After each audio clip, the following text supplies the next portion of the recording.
सबको जय यीशु की।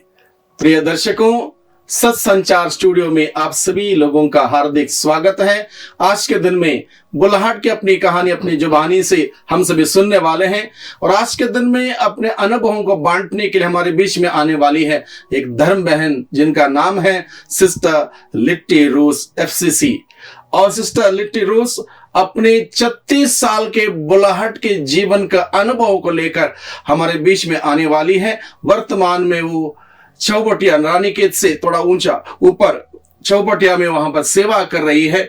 मैं आप सभी लोगों की तरफ से सिस्टर जी का हार्दिक स्वागत करना चाहता हूं। सिस्टर जी, सत्संचार स्टूडियो में आपका हार्दिक स्वागत है और आज के दिन में आप हमारे दर्शकों को आपके बुलाहट के अनुभवों को बांटने वाले हैं।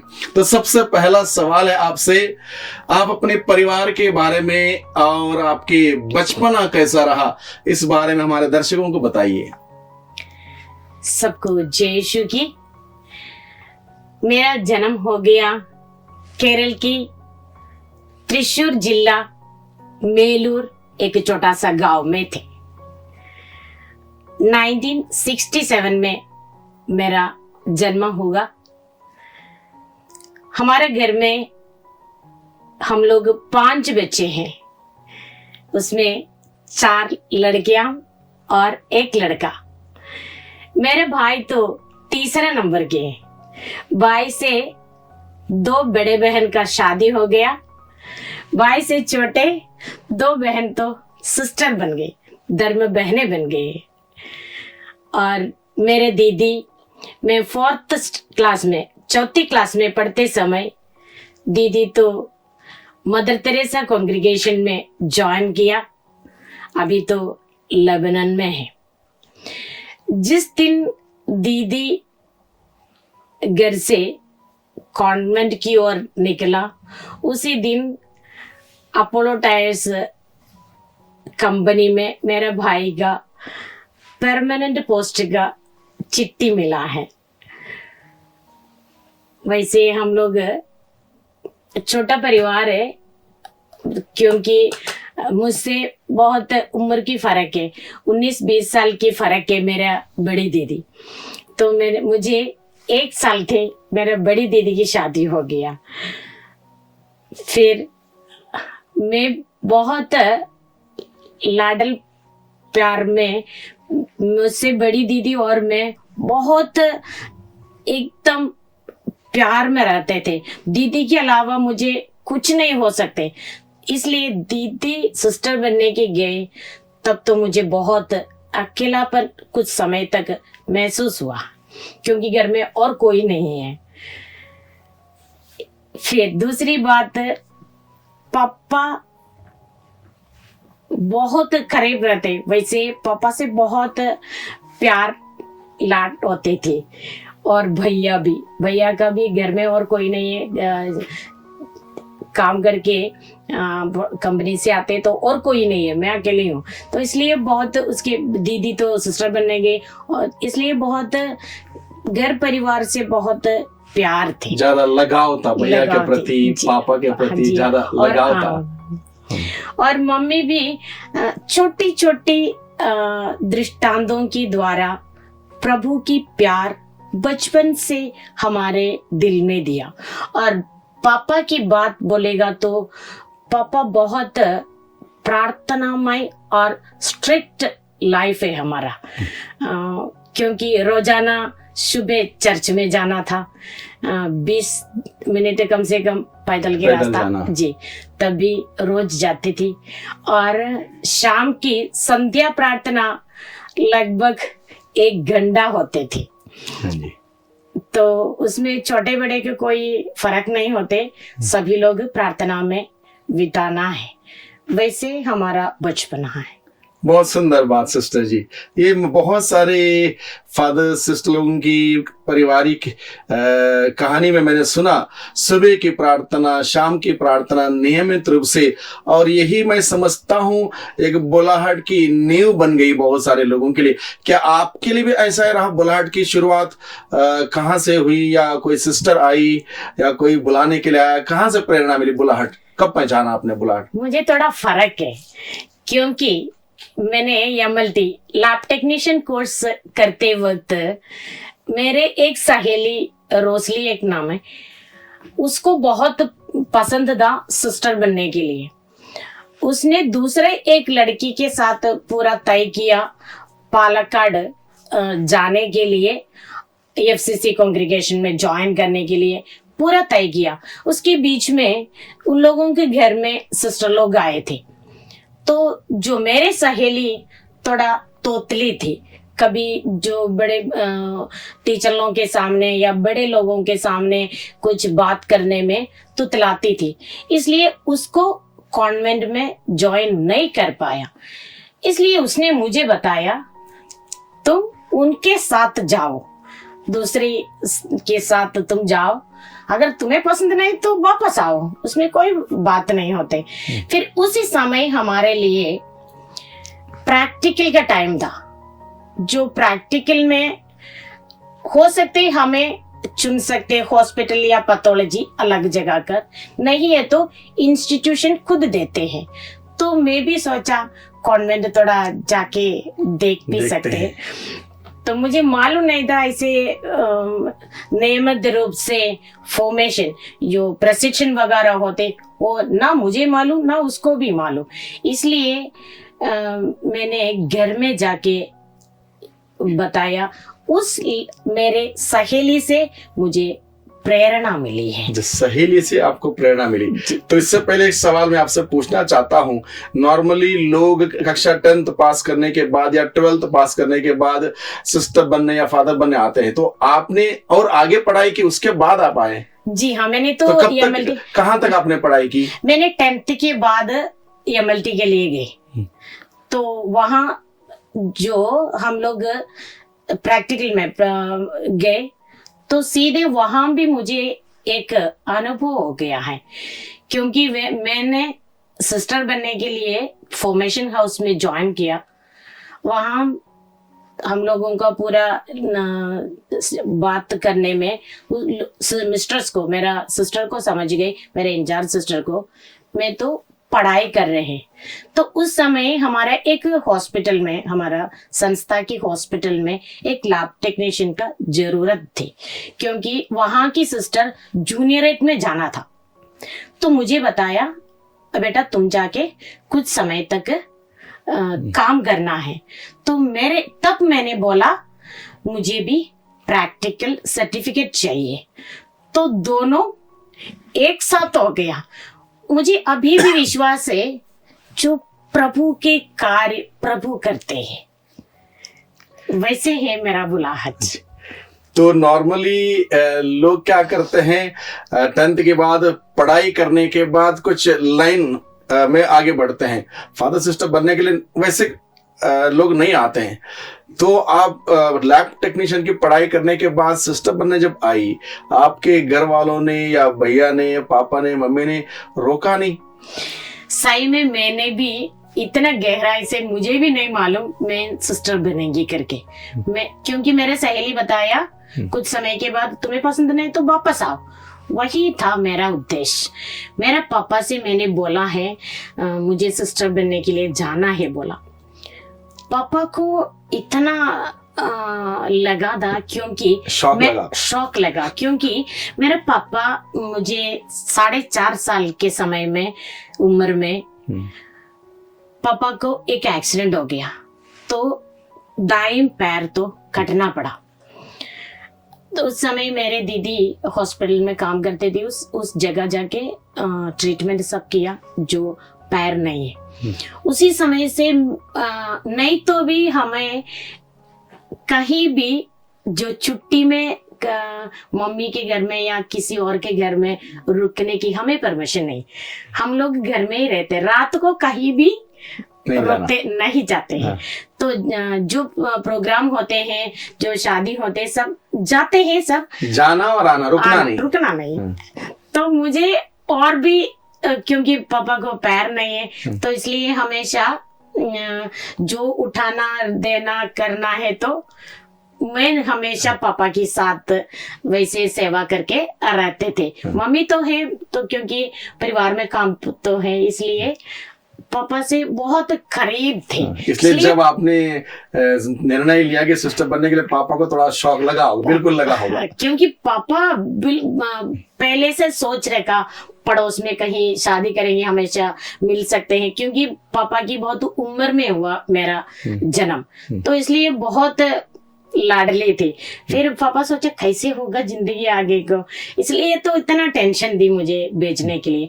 और भैया बिल्कुल सहमत थे नहीं थे। अच्छा। क्योंकि पापा भैया सोचा अगर पापा का पैर कैसे हो गया, हो सकते इसीलिए कारण बाहर की लोग बताएंगे, इसलिए भैया बहुत स्ट्रिक्ट माना था। फिर धीरे धीरे मम्मी भी समझाया थोड़ा थोड़ा से, अच्छी बनकर पसंद नहीं तो वापस भी आएंगे, इसलिए तो उसमें उसको रोकना नहीं, जाने तो फिर बाद में वापस आएंगे अच्छी बनके। यही कारण से धीरे हमें परमिशन मिला। तो धीरे धीरे आपको इजाजत मिली और आप आए और सिस्टर बने और 36 साल आपने बिताए अभी तक। तो जैसे ही कॉन्वेंट में आए, जब पहले आपने सोचा कि चलो देखते हैं, नहीं तो वापस जाते हैं, तो कितने साल का प्रशिक्षण हुआ? मैंने तो हम 3 साल की थे। उसी जमाने में 3 साल में सिस्टर बनते, 3.5 साल में। ओके 4 साल तक उतने ही है। ठीक है। वो 3.5 साल के परमिशन के बाद जब सिस्टर बनी, यानी कि व्रत धारण आपने किया, तो उस दिन का कोई खास अनुभव? जब फॉर्मेशन से मैं घर जाते तो वापस आने के समय पापा बोलते हैं, पापा मैं जा रहे ही बोलते, तो पापा बोलते जा रहे हैं ये नहीं बोलना, जाके आऊंगी ये बोलते। जिस दिन मैंने सिस्टर बने उस समय मेरा प्रोसेशन में पापा नहीं रुका, क्योंकि पापा का पैर की वजह से और बहुत देर तक खड़े रहना, इसलिए सिस्टर लोगों ने मना कर दिया। मेरा भैया थे, मेरा मम्मी के बाद दूसरी जगह पापा के बदले में भैया थे। तो उस समय जो हम लोग टी पार्टी सब खत्म होने के बाद पापा के पास आया, पापा एक चर्च में मुझे लेके गए, एक स्पॉन्टेनियस प्रेयर किया, अभी भी मुझे याद है। तो प्रभु से बताते हैं आज तक आपकी बेटी को मैंने देख रेख किया, आज से आपकी बेटी आपके पास है, आप इन्हें संभालिए। ऐसे करके एक बहुत दिल में छुआ वही प्रार्थना, अभी भी मुझे याद है। उतना गहरे विश्वास है और प्रार्थनामय जीवन जीते थे मेरा पापा। बहुत स्ट्रिक्ट आध्यात्मिक जीवन जीने वाला थे। बहुत प्रेम से, बड़े उदारता से पापा ने आपको प्रभु के कार्य के लिए समर्पित किया, आगे बढ़ने के लिए प्रार्थना की। तो उसके बाद सिस्टर बनने के बाद आप कहाँ कार्य करते रहे? मैं केरल में 13 साल वहां थी, जो मंगलम केरल की एक जगह है, वहाँ 10 साल और 2 साल तमिलनाडु में थी और 1.5 साल तक अमला त्रिचूर की एक हॉस्पिटल है, वहाँ कार्यरत थी। किस प्रकार की सेवा आपने की? पल्ली में लोगों को धर्म शिक्षा सिखाना या पर स्कूल में समाज सेवा, किस प्रकार की सेवा आपने की? मैं केरल में थी, जो क्योंकि मैंने MLD मेडिकल फील्ड में थी, वही पढ़ाई किया, वही काम किया है। खाली लैब टेक्नीशियन के रूप में नहीं, जो अस्पताल की सारी जगह मैं देख रेख करती थी। मैंने अच्छी तरीके से हॉस्पिटल में ही काम किया है। ठीक है जी। तो इस दौरान 36 साल आपने जगह जगह पर सेवा की। इस 36 साल की सेवा के दौरान कुछ आपको चैलेंजिंग कुछ लगा, कुछ चुनौती लगी, कुछ लगा कि बहुत मुश्किल है, कठिन है, ऐसा कुछ अनुभव है? फादर जी, मैंने 13 साल केरल में काम किया।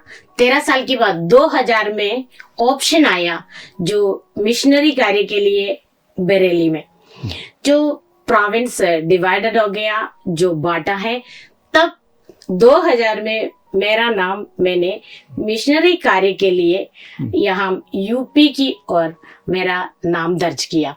यूपी में 2000 में मैं आया, तो मैं और सिस्टर क्लेयर दोनों सिस्टर लोग एक ही कॉन्वेंट से यहाँ मीरगंज में दूसरा एक ही कॉन्वेंट में हमारा ज्वाइन हो गया है। वहाँ हम लोग, मैंने तो 13 साल लगभग मीरगंज में थी, उसके बाद 2 साल प्रोविंशियल हाउस में थी। अभी चौबटिया में 2015 से लेकर अभी तक 8 साल पूरा हो गया। आज तो 8 साल पूरा होने के दिन है। अच्छा हमारा जी। चौबटिया के अच्छा जी। कल से 9 साल शुरू हो जाएंगे। तो इधर आने के बाद एक छोटा सा डिस्पेंसरी हमने शुरू किया मीरगंज में, और 2007 में हमारा मदर ट्रेसिल्ला बोला, लिटी आप तो समाज सेवा की कार्य करो। मुझे समाज सेवा कुछ नहीं आता पता, कुछ जानते नहीं, कैसे करना, कहाँ से शुरू करना नहीं मालूम। फिर मुझे एक बात है, हमेशा अधिकारियों का अनुसरण करना, इसीलिए केवल वही थे। इसलिए मैंने गए, जो फादर पायस मेनेसिस थे, सुचेतना संस्था की डायरेक्टर उसी समय, हमेशा फादर जी बताते हैं, ससुर जी तुम्हें कर सकते हैं, you don't worry, you can. ये हमें एक प्रोत्साहन, जबरदस्त प्रोत्साहन था। और दूसरी एक बात भी था, उस समय हम लोग कार्य करने के समय मुझे लैंग्वेज नहीं मालूम था, कैसे करना, कहाँ करना, कुछ नहीं मालूम। फिर भी मैं विश्वास करती हूँ, जो अधिकारियों को अनुसरण किया, इसलिए प्रभु की आशीष जबरदस्त मिला हमें हमेशा अभी तक। हाँ जी। तो चुनौती तो रही, केरल से मिशनरी जगह पर आना, यहाँ की भाषा, यहाँ की कल्चर, बहुत कुछ अलग अलग, लेकिन आपने भरोसा रखा प्रभु पर, और प्रभु के आदेश आपके अधिकारियों के माध्यम से आया, आपने स्वीकार किया। तो ऐसा कोई सपना आपका अधूरा रह गया हो, जो आप एक सिस्टर बनके सेवा करना चाहते थे, कोई सेवा में कोई सपना रह गया हो? मुझे एक और चुनौती भी थी, कई चुनौतियां थे। एक बात यही है, एक बार फादर बॉबी वीसी फादर ने बोला, कल सिस्टर जी आपने भाषण देना है। भाषण देने के लिए मुझे मलयालम के अलावा कुछ नहीं जानते। फिर मैंने दोनों बाइबल, हिंदी और मलयालम बाइबल रखे, थोड़ा बहुत मैंने संक्षिप्त रूप में तैयारियां किया। वचन की मैंने घोषणा किया। मुझे लग रहा है, अभी भी लग रहे हैं, जो मैंने नहीं किया है पवित्र आत्मा की कंट्रोल में था। क्योंकि 2000 साल पहले जो शिष्य लोग और मां मरियम एक साथ प्रार्थना में थे, जो पवित्र आत्मा आकर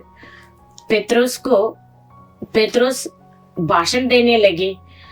उसी समय कई प्रकार के लोग था वहां, अच्छी तरीके से वे लोग समझ गए। हो सकता पेत्रुस नहीं समझ पाया होगा कैसे बोला है, क्योंकि पवित्र आत्मा की कंट्रोल में था। उसी प्रकार की लगा मुझे भी, जिस दिन मैंने पहली बार वचन की घोषणा किया। उस समय सभी लोगों ने बताया कितना अच्छे से सिस्टर जी आपने वचन दिया है करके। और लैंग्वेज हमेशा अभी भी है। और इसके अलावा मुझे एक दिन की सपना नहीं, रोज की सपना है, जो प्रभु ने मूसा से कहा, इस्राएलियों की पुकारने की आवाज मेरे कान तक पहुंच गया, उनकी आंसू में पोंछ डालूंगा, उसकी दुख में समझ गए। इसलिए यही कार्य मुझे रोज जब तक जिंदा है तब तक प्रभु की कार्य लगन के साथ, प्यार के साथ करना है, वही है मेरा सपना है। बहुत अच्छा सपना है, लोगों की सेवा करना, उनको वचन देना और प्रार्थना के साथ लोगों को प्रभु के साथ जोड़ना, बहुत बढ़िया सपना है। तो एक खास सवाल मैं अक्सर पूछता हूँ फादर सिस्टर लोगों से, तो यह उत्तर भारत में अधिकांश लोग देखते हैं फादर सिस्टर लोगों को और सोचते हैं कि बहुत बढ़िया जिंदगी है इनकी, लेकिन वो स्वयं नहीं बनना चाहते, ना फादर बनना चाहते, ना सिस्टर बनना चाहते हैं। तो ऐसे लोगों के लिए आपका कोई संदेश है? यही है मेरे संदेश, क्योंकि प्रभु के लिए कार्य करना बड़ी अच्छी बात है। अगर प्रभु की बुलाहट दिल में पहचान लिया, कभी भी पीछे ना हटे।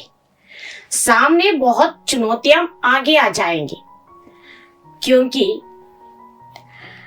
प्रभु कहा है, प्रभु के लिए कार्य करने वाला या प्रभु की ओर देखने वाला कभी लज्जित नहीं होना पड़ेगा। क्योंकि प्रभु के लिए हम कार्य करेगा तो हमारे पूरा की पूरा कार्य प्रभु करेगा। बिल्कुल बिल्कुल, आपने बहुत अच्छी बात दिल से आपने हमारे दर्शकों को बताई, खास करके नौजवान युवक युवतियों को आपने समझाया कि आप प्रभु के ऊपर ध्यान लगा के रखो, प्रभु के कार्य में आगे बढ़ो, अब प्रभु आपको और आगे बढ़ाएगा, ऊंचा उठाएगा। आपने बहुत सुंदर बात कही और ये एक संदेश हम चाहते हैं कि आप हमारे दर्शकों को दें। सभी प्रकार के दर्शक इस आपकी गवाही को सुन रहे हैं, उन सभी लोगों को एक खास संदेश आप दें। यही है मेरा संदेश, चक्कर देखो प्रभु कितना भला है। मेरे घर में एक खास बात हो गया। मेरा पापा मम्मी बहुत अच्छी तरीके से प्रार्थनामय जीवन बिताया और मेरा भैया 37 साल तक कैटेकिस्ट था। मुझे भी भैया ने कैटेकिज्म पढ़ाया। तो ऐसे एक परिवार में मेरा भाई की एक लड़का, उसको बच्चा नहीं था 7 साल तक।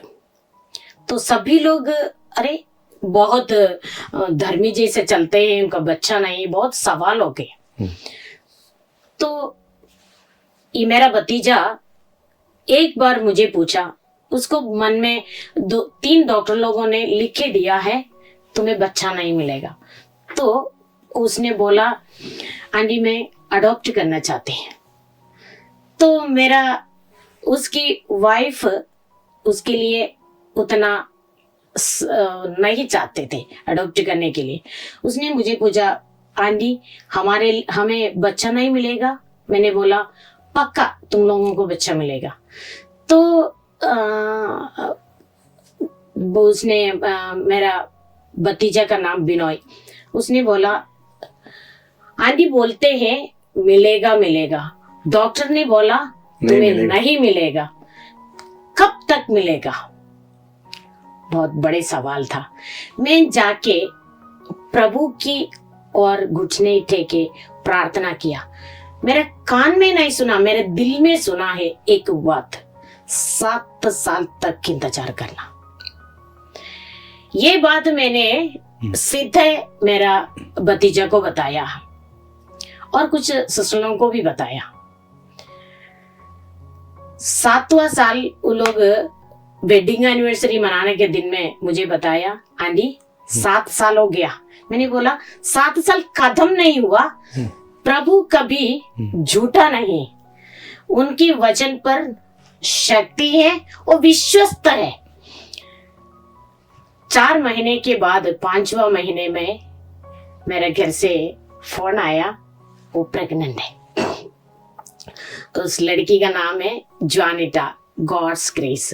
अभी दूसरे, उनका 5 साल हो गया, अभी दूसरा भी वो प्रेग्नेंट है, अभी दूसरा बच्चे के लिए इंतजार कर रहे। इसलिए यही बातें प्रभु का कान कभी बहरा नहीं, वो सुन सकते हैं। हमेशा हमारे जो भी जरूरत है प्रभु के पास जाना, प्रभु से बोलना, जरूर हमें उत्तर देगा। इंतजार करना, उसकी वचन कभी भी अधूरा नहीं होगा। बहुत सुंदर संदेश दिया सिस्टर जी आपने हमारे दर्शकों को। सिस्टर ने कहा स्रोत 34:9 में लिखा है, परख करके देखो कि प्रभु कितना भला है। यानी कि प्रभु को अपनाएं, आजमाए नहीं, प्रभु को अपनाएं और प्रभु हमें सब कुछ देगा। सिस्टर जी ने अपने घर परिवार के एक ठोस उदाहरण हमारे सम्मुख रखा। उनके भतीजों को कहा था, डॉक्टर ने लिख के दिया कि बच्चा नहीं होगा, संतान नहीं होगी।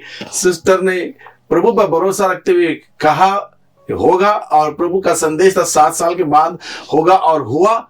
और इस प्रकार से हम सभी लोगों के लिए उस प्रभु लोगों को चाहिए कि हम उस प्रभु को अपनाएं, दिन प्रतिदिन अपनाएं, परख करके देखें, दुआ प्रार्थना करें, विनती करें, और हमारे सारे काम प्रभु सफल कर देगा। तो दर्शकों, अब तक हम सुन रहे थे सिस्टर लिट्टी रोज की बुलाहट की कहानी और बुलाहटी जीवन का अनुभव। बहुत ही सुंदर अनुभव सिस्टर जी ने अपने दिल खोल के, दिल की गहराई से व्यक्त किया। मैं समझता हूं आप सभी लोगों का बड़ा आनंद आया होगा, बहुत ही प्रेरणा मिली होगी। तो मैं आप सभी दर्शकों की तरफ से सिस्टर जी को धन्यवाद देना चाहता हूं। सिस्टर जी बहुत बहुत धन्यवाद, आपने बड़े दिल से, प्यार से आपने संदेश हमारे दर्शकों के साथ बांटा है। धन्यवाद दर्शकों, आप सबों को भी धन्यवाद। इसी प्रकार से बने रहिए सत्संचार स्टूडियो के साथ। अलग अलग हफ्ते में हर बृहस्पतिवार के दिन अलग अलग लोग अपनी बुलाहट की कहानी, अपना अनुभवों को बांटेंगे। हम सभी सुने और इनसे प्रेरणा पाएं, हम भी प्रभु के नजदीक जाएं, प्रभु में आनंद मनाएं। प्रभु भला है, प्रभु महान है, और उस महान प्रभु की निरंतर स्तुति, आराधना, महिमा हम सभी करते रहें। सबको धन्यवाद, सबको जय यीशु की जय यीशु।